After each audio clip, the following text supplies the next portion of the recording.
Welcome to This Is How We Create, a show that digs deeper into the creative life of contemporary artists of color. Discover what feeds their creativity and how they found or are finding their artistic voice. Through these intimate and candid conversations, you'll gain insights into the lives of creative professionals of color that are hard to find anywhere else.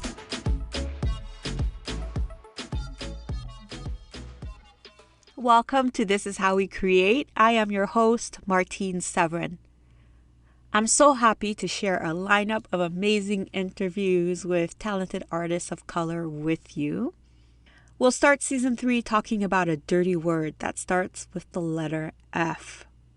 No, not that dirty word, silly, not that F. We're going to talk about that other F that has us cringing, second-guessing ourselves with dealing with the consequences of our actions and inactions. We're going to talk about failure. I discovered a podcast a few years ago called How to Fail with Elizabeth Day. Through her podcast, Elizabeth Day welcomes guests in to talk about their fumbles and talk about, in detail, mind you, events from their lives where things haven't exactly gone as they've planned.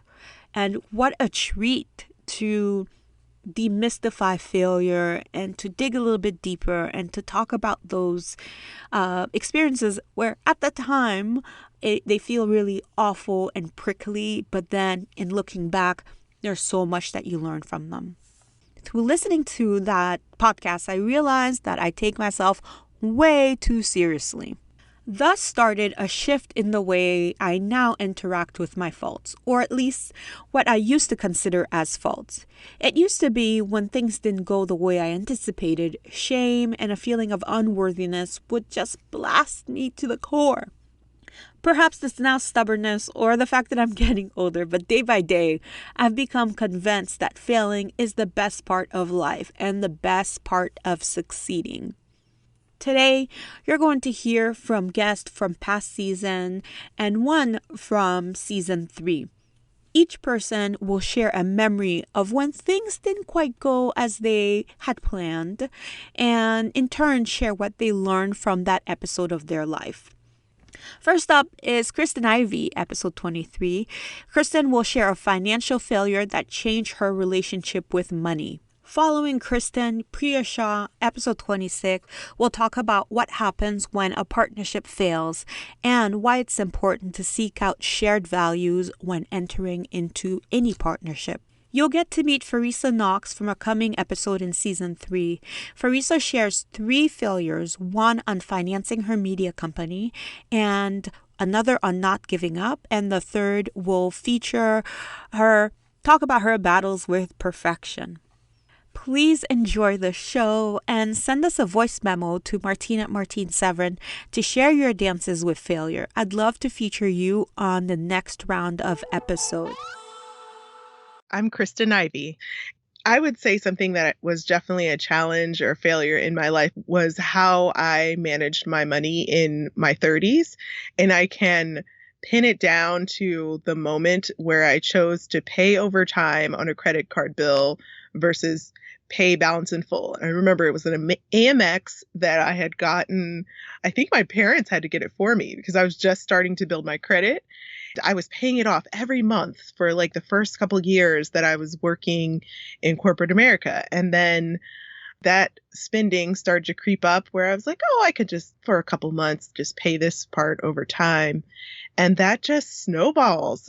You get so used to it that you don't realize how it's affecting you and how interest is building up and how you're steadily starting to live beyond your means. So I know it sounds pretty basic, but just living beyond my means was just the biggest failure because it was something that seems to be a cloud, just, still to this day, it kind of haunts me. I've done a lot of work, though, since then, really embracing the financial independence community, trying to understand my money mindset, just like you can build narratives about how good or bad you are when it comes to organizing your home. You can also build the same narratives about how basically your money story. So I have done a lot of work to get that story on paper and change the narrative. I can say on the other side, I've definitely tightened my business spending, my personal spending, everything. I'm even launching this year a no buy use up challenge to do specifically during quarantine time, just to like tighten things up and just to feel more secure. So I definitely learned a lot from that failure, but it was definitely still very dominant in my life and something I always think about and I'm always conscious of. My name is Priya Shah. A moment of failure was when I had first taken on the endeavor of doing the Simple Good full time. We were really growing really fast, and I was just kind of ready to take this on. And it was a really exciting time where so many schools wanted our program from all over the city. And I partnered with a university to help support that expansion and having their students come in and help lead a lot of the programs that we were taking on at the different schools that we were in.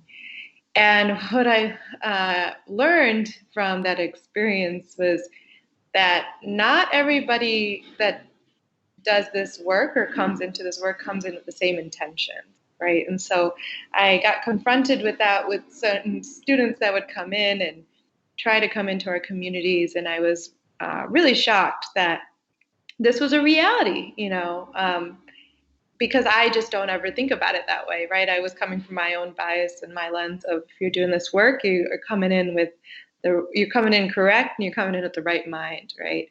And unfortunately, that was something that I didn't always see. And so, there was some back and forth there with the university, and then what ended up happening was the university suddenly just took away all of our teaching artists without a moment's notice. And so I was high and dry with 8 active programs across the city and no teaching artists, and it was just me.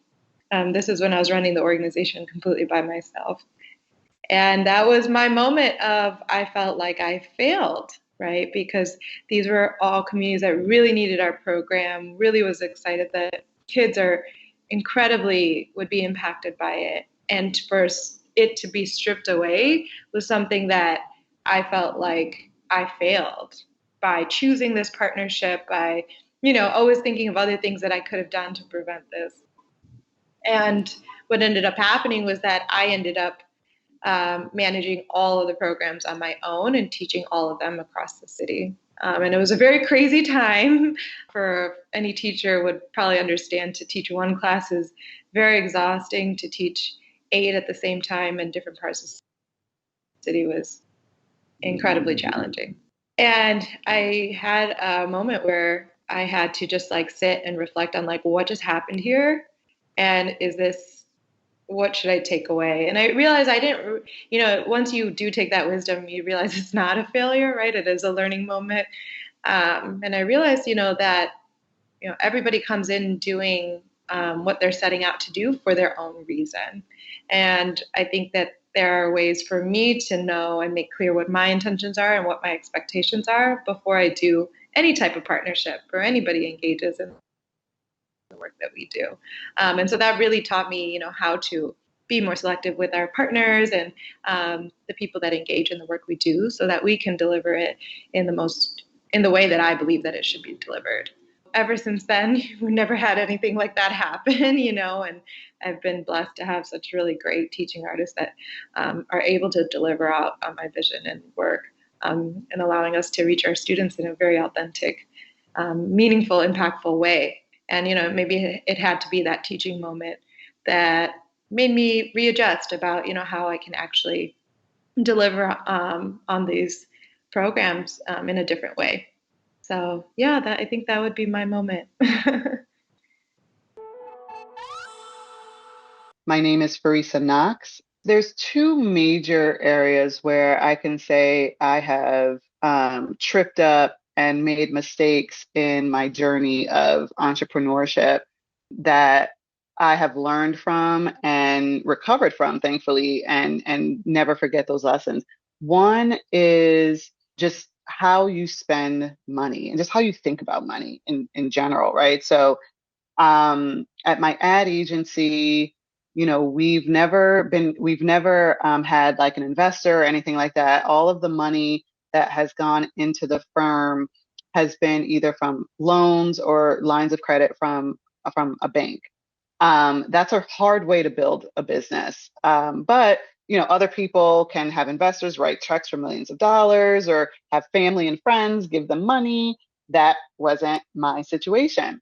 But not knowing that first of all, not knowing that businesses or banks, I should say, don't want to give money to businesses who look like they need money was a hard lesson for me to learn. And I didn't know that until one year we needed some money to stay afloat.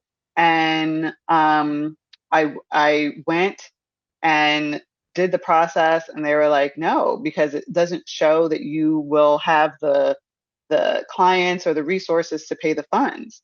We navigated through that first year, honestly, with personal funds. At that time, we had just gotten married and had enough to invest back into the company. Obama just released a stimulus and all that. So that our first loan ever, I still, if I ever meet Obama one day, I'm going to be like, I am a successful business owner because you were able to pass the stimulus and I got $50,000 to put into the business, and it was a lifesaver. But the lesson I took from that was, after great years, like years where RLM did fantastic and it was our biggest years ever, I went to the bank as soon as that year closed out, and I was like, I would like a line of credit. I would like a loan. Look at the performance of the company. Here's how I plan on doing that again next year. And I would get it. I would get hundreds of thousands of dollars. And what that would do is set me up for when things might not be as great, right? Because that's really how businesses are run. There's no business hardly on this planet that's successful, whether they're doing $1 million or $20 billion. That's just being run off of the money that they generate from their customers. It's not happening. So that was a lesson I had to learn the hard way. And I call it a failure of sorts because it's something that, that I had to learn hard and that we had to recover from. And honestly, in some ways, RLM is still recovering from me not knowing that, and spending money in a way that didn't positively help that and affect that. Even in investing in my other company, I have a production company, and between my household, RLM, even my husband's business, we've invested money in the production company, that we thought it was going to be this. Like, I thought I was going to build the next Refinery 29 for modern women of color. It didn't turn into that because the market didn't call for it, and I didn't know how much money it was going to actually take for me to build that. And I didn't have the resources to go raise $4 million. So I couldn't do that. So the money we invested for a certain amount of time looked like it was just a busted investment. Until I took the moment to just sit down and think about, okay, what is still valuable about this company? And how do I hold on to that and get rid of everything else that's not valuable? And honestly, in that exercise is how I figured out I'm a producer. I didn't know that. I was like, oh, wait a second. I've created this video for this, fashion campaign. I had at that time already created both seasons of PR Girl, the reality show that I have now on Amazon. I had done so many things, and it never had dawned on me that I was a producer. Like, that's what my natural skill set was. And then eventually going into creator, like, I now can create TV shows, whether scripted or unscripted. And it was in that what I thought was a severe loss, and like, I just like spent and wasted all of this money building this other business while I was like I started the second business before I had the kids, and I thought, oh, look, I just started one business, I can do it again. I was like, what was wrong with me? What was I doing? I spent all this money and I have nothing to show for it. And that's when I was like, no, Farisa, you're a creator and you're a producer. Focus on that. And during COVID, so I did, that was like 2 years before COVID. Then during COVID, I really was able to sit with myself and create in and for that company. And what it resulted in is what we have as our first scripted TV show concept that hopefully we'll be pitching for this year is up to networks. So, and it's based off my book, the memoir that you mentioned earlier.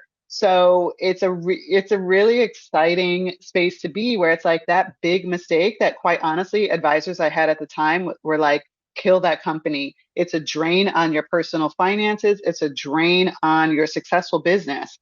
Kill it. And I was like, again, back to the kids. I'm like, kill it. I can't kill one of my children. I have to just teach and mold it and nurture it to a place that it's no longer a drain, where it can start generating, results.